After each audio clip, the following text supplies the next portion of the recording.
এই মঞ্চে অন্তত 15 জন আছে যারা কাউন্টিং এ ছিল।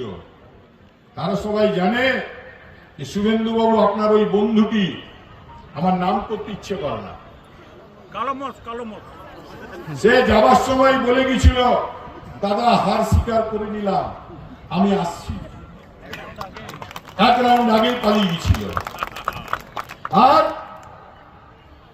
তারপরে আপনারা আবার কোর্টে গিয়েছিলেন, ভোটেও হারিয়েছি, কোর্টেও হারিয়েছি। আবার বলছি, ও কত মরদ আমার জানা আছে, আমি বলতাম না এই কথা।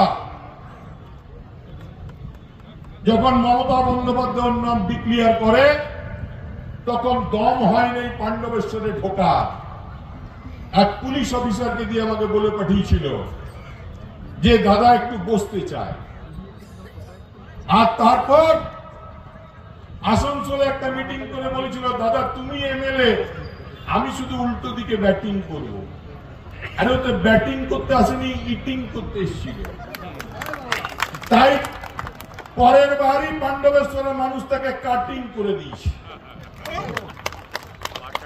আর এবারেও যদি আসে, থোতা মুখে ঝামা পাথর ঘষে দিয়ে ফেরত পাঠাবো, কথা দিচ্ছি।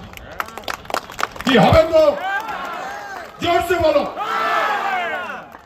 তাই আগামীর লড়াই 2026-এর লড়াই, আগামীর লড়াই মমতা বন্দ্যোপাধ্যায়ের লড়াই, আগামীর লড়াই অভিষেক ব্যানার্জির নেতৃত্বের লড়াই, আগামীর লড়াই উন্নয়নের লড়াই, আগামীর লড়াই বাংলার মানুষের শান্তির লড়াই, আগামীর লড়াই সাম্প্রদায়িকতার বিরুদ্ধে লড়াই।